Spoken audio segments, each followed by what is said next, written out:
Hello everyone, welcome to my daily vlog. কলকাতায় চলছে সরস মেলা। তো সেই সরস মেলায় আমরা পৌঁছে গেছিলাম। প্রথমে ইনফরমেশনটা দিয়ে রাখি, সরস মেলা শুরু হয়েছে 20 ডিসেম্বর 2024 থেকে এবং চলবে 2 জানুয়ারি 2025 অবধি। সময় দুপুর 12টা থেকে রাত্রি 9টা অবধি। গুগল করে আমরা দেখেছিলাম রাত্রি 8টা দেখাচ্ছে, বাট অ্যাকচুয়ালি কিন্তু রাত্রি 9টা অবধি এই মেলা খোলা থাকে। সব থেকে ভালো লাগার মতো জিনিস কি জানো? পশ্চিমবঙ্গের বিভিন্ন জায়গার থেকে কুটির শিল্পীরা এসেছেন তাদের কালেকশন নিয়ে। কি অপূর্ব তাদের কালেকশন, কি যে ভালো লাগার মতো একটা পরিবেশ, এবং প্রত্যেকটা স্টলের নামকরণ সেই জায়গা অনুযায়ী। বর্ধমান, নদিয়া, সাউথ 24 পরগনা, উফ, একটা অন্য রকমের অনুভূতি। এখানে বিভিন্ন রকমের আসবাবপত্র থেকে শুরু করে ফ্যান্সি ডেকোরেটিভ আইটেমস থেকে শুরু করে জুয়েলারি, তার সাথে ড্রেস, শাড়ি, সব কিছুর কালেকশন পাবে। এই তাহলে আমরাও টুকটাক কিন্তু শপিং করে ফেলেছি। মজার ব্যাপার আরেকটা জিনিস দেখলাম যে এখানে এই রকম আর্দান পটেরও একটা দারুণ কালেকশন নিয়ে এক দাদা এসেছেন। অথেন্টিক মধু, বিভিন্ন রকমের ফলের এক্সট্র্যাক্ট, নলেন গুড়, পাটালি গুড়, গুড়ের তৈরি বিভিন্ন রকমের খাবার যদি পেতে চাও তাহলে কিন্তু ওয়ান স্টপ সলিউশন এই সরস মেলা। লাস্ট ইয়ার হস্তশিল্প মেলা থেকে আমরা বেতের জিনিস কিনেছিলাম, দেখলাম এখানেও বেতের কিন্তু দারুণ কালেকশন। শিল্পীকে যখন নিজের শিল্প সত্তাকে এক্সপ্রেস করতে দেখা যায়, এটাও কিন্তু একটা one of a kind experience হয়। কালেকশনগুলো যতই দেখছি মুগ্ধ হয়ে যাচ্ছে, কি অপূর্ব হাতের কাজ।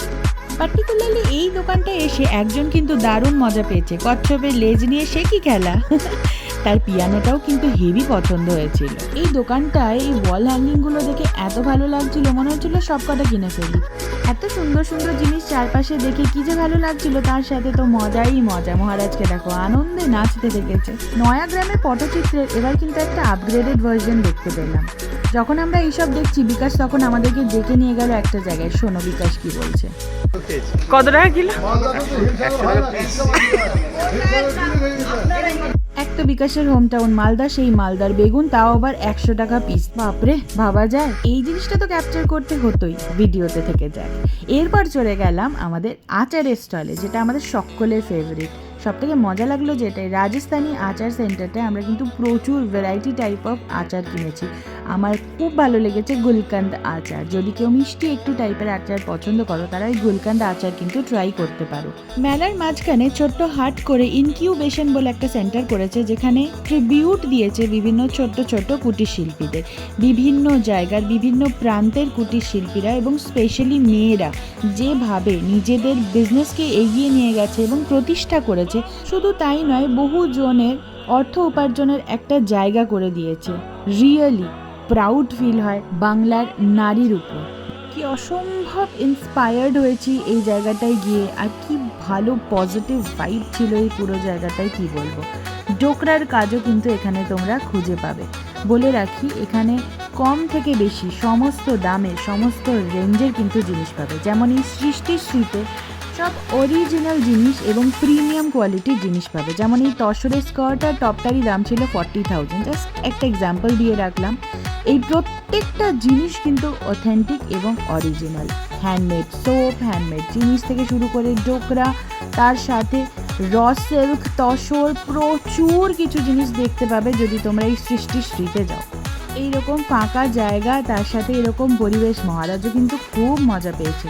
নেচেই যাচ্ছে নেচেই যাচ্ছে নেচেই যাচ্ছে। ওলে বাবা, এইটা আমার পছন্দের একটা জায়গা। আমি ভীষণ ধূপ ভালোবাসি। এখানে গিয়ে দেখলাম কি সুন্দর সুন্দর ধূপ পাওয়া যাচ্ছে, আর কি ভালো ভালো গন্ধে। প্রচুর ধূপের কালেকশন কিন্তু আবার স্টক করে নিয়েছি। তাতে কনফিউশন না হয় বলে রাখি, এই সরস মেলার দুটো সেকশন আছে। একটা জায়গা যেখানে এইসব হ্যান্ডমেড জিনিসপত্র এবং কালেকশনসগুলো পেতে পারো, আরেকটা জায়গা ঠিক তার পাশেই বাইরে দিয়ে বেরিয়ে তোমাদের যেতে হবে, যেটা ফুড কোর্ট। ওখানে গিয়ে কিন্তু তোমরা খাওয়ার সব কিছু অ্যাভেল করতে পারবে। এবং সেখানেও মজার ব্যাপার, এই ফুড কোর্টেও কিন্তু তোমরা ভ্যারাইটি টাইপ অফ খাবার বিভিন্ন জায়গার পাবে। আমাদের পশ্চিম মেদিনীপুর থেকে শুরু করে মালদা, বাঁকুড়া, বীরভূম, বর্ধমান, মুর্শিদাবাদ, সব জায়গার খাবার কিন্তু ওখানে আছে। আর হ্যাঁ, শুধু বাংলা নয়, বাংলার বাইরেও রাজস্থান, অন্ধ্রপ্রদেশেরও কিন্তু বিভিন্ন জিনিস পাবে। আমি কিন্তু অন্ধ্রপ্রদেশের রাবড়ি খেয়েছি। মেলায় যাবো, ঘুরে বেড়াবো, জিনিস কিনবো, আর কিছু খাবো না, সেটা কি করে হতে পারে?